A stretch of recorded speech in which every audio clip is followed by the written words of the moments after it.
back in the district this past week.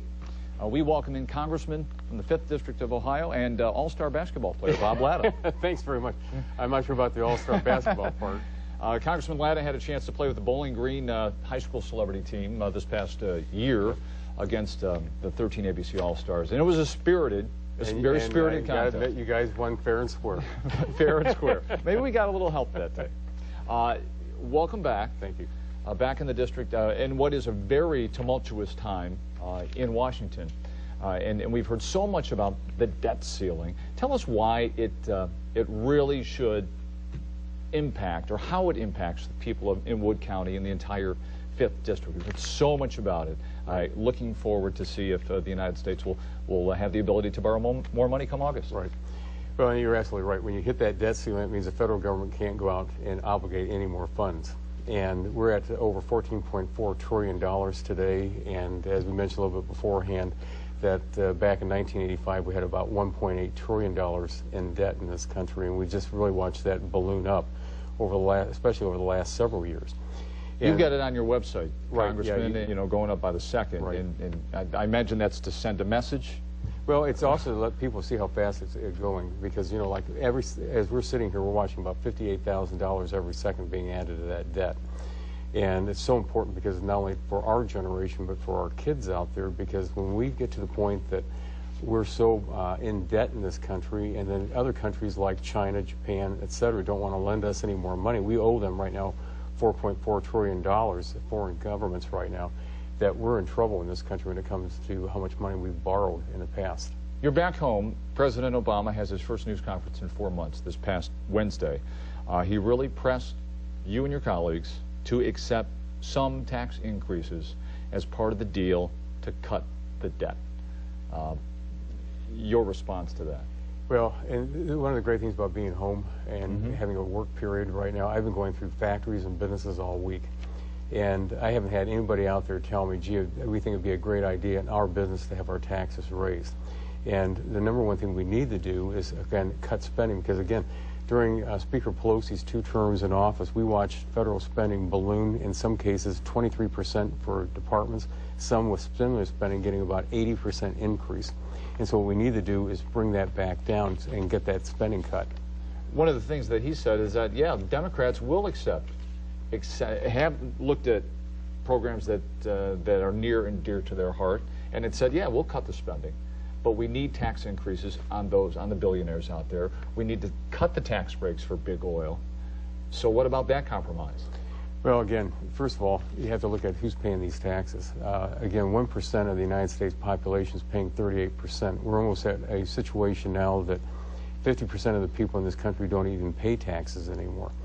What we want to make sure is we have a very broad tax base that covers, you know, very broad, that we don't a few people having to pay more, because I've had some folks in businesses, and I mean, you know, these are people that have a company they've worked for 25 years, and they've got 100 employees now. And I asked them, are you going to put more machines in so you can hire more people? They said no. And they said, the whole reason is they say, we have no incentive anymore to do it. And so when we're disincentivizing people out there from getting ahead anymore in this country, and the idea of raising taxes, and let's face it, when you look at so you don't think the billionaires should be penalized? Well, I think everybody. I mean, we don't want to see taxes raised on anybody. And so I think the number one thing is, if you go back into the early 1980s with Ronald Reagan, when they reduced taxes and slowed the growth of federal spending, what happened was we had the greatest recovery we've ever had in this country, and growth. But that was because people had more dollars in their pocket.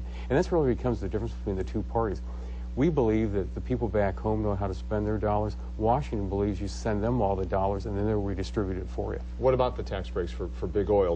Not in your district, right, but just to the south, down in Findlay. Marathon Oil, Petroleum come together, creating the nation's 5th largest company. Governor Kasich is there for the big day. It's a big company with big profits. What about tax breaks for those companies when Americans are digging so deep to pay for a gallon of gasoline? Well, and again, do you want to go out and say to folks that should be out there utilizing those dollars, finding more oil and bringing it back to us, or do we want to say we want to put more taxes on you so the federal government figures out again how that's going to be spent? Well, then when they talk about some of these quote-unquote tax breaks, those are the same tax breaks that all businesses are getting. So we're going to single out certain businesses out there And again, it's pretty much, a smoke and mirrors by the administration. A week and a half ago, you have the president saying, we're going to take 30 million barrels out of the Strategic Petroleum Reserve. If that's his oil policy, taking oil we already have, and it's only 1.6% of our oil in 1 month, 1.6 days, I'm sorry, 1.6 days of oil, we can't do that. We want to make sure that, again, those companies are out there reinvesting, going out and finding the oil that we have to have in this country, so we don't have over 50% of our oil being imported in this country. You believe it is a drop in the bucket, what the president has said? Oh, absolutely, yeah. And even all the experts can't understand, why would you want to release that amount, that just 30 million barrels at this stage of the game now? Because it's only been in twice before, and we're not under, attack or some kind of peril. What the problem is, we're just not out there taking care of ourselves. We saw gasoline go in some parts of Toledo recently just under $3 a gallon. Yeah. Back up, as we tape here, $3.65. Yeah. All of a sudden, it's gone up almost 70 cents in a week. So help us, Congressman, to understand what happens with gasoline prices. It is one of the great mysteries of our lives. Well, if you want me to try to explain all the ins and outs of how they're pricing, I can't really do that. 70 cents in 5 days. Well, and I think part of that was we saw a very short blip when the petroleum reserve was tapped. But again, then all of a sudden everybody said, okay, that's, the market said, okay, that's only a couple of days, and they go, because it brought the price down just for a couple of days, and we're watching it go right back up to where it was. China last year became the world's largest consumer of energy. And so we just had a committee hearing. I serve on Energy and Commerce. We just had this committee hearing that they want to bring oil down from Alberta, Canada. It's the third largest known reserve in the world of oil. It's the oil sands up there. We want to be able to bring another line down so we can utilize that down here. We have folks in Washington administration objecting to this. Well, what they're going to end up doing, if we don't watch it, they're going to extend that line not to the south, but to the west, and that oil is going to go to China. What is your thought on China? We've been to China with this television station following L and his delegation, and Dashing Pacific purchasing the Docks Restaurant Complex, portion of the Marina District. So much has been made about that. We'll talk more about that in Take 3 with Fletcher and Councilman Ludeman. But your thoughts on China in general as it pertains to economic growth in this country and potential? Well, again, we're shooting ourselves in the foot in this country because the Chinese have gone out there and they've expanded. They're putting on power plants, they're building nuclear reactors. When they become when you have that much energy at your disposal, you can manufacture. We have to be a manufacturing country, and we have so many people in Washington that think we can become some kind of a service-related industry kind of economy. We can't. We have got to have businesses that are manufacturing. It really comes down to a couple things. When I hear from my folks, the regulations in Washington are stifling them and killing them. When you look at the health care legislation that was passed under Obamacare, they're worried about that. But a major victory for President Obama in court this week down in Cincinnati. Well, and that's just one. Yeah, that's one court, and of course we're a long ways from being done to the Supreme Court. And then of course you look at the debt and the deficit in business, how much money we're going to have to, and what's it going to cost us to borrow in the future. It's interesting because the president always says, I can't understand why businesses, he's almost like pounding on businesses. You should get out there and expand.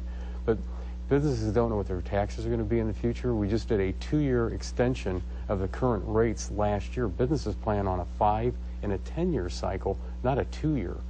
So we're not having a good business climate in this country. And then as we've watched more multinationals out there, they've really expanded and they've headed to China. So there's plenty of work to do. Absolutely. We're back to work this week. Absolutely. And perhaps the Senate will be back too at the president's request to try to hammer this thing out. It sounds like you're not quite there on a compromise yet. Not yet. Congressman Latta. We appreciate you coming in. Thanks very much. Always. Appreciate it. Thank you. Have a great holiday and July 4th. Thanks very much. All right, come back in just a minute. Conklin and Company continues right after this.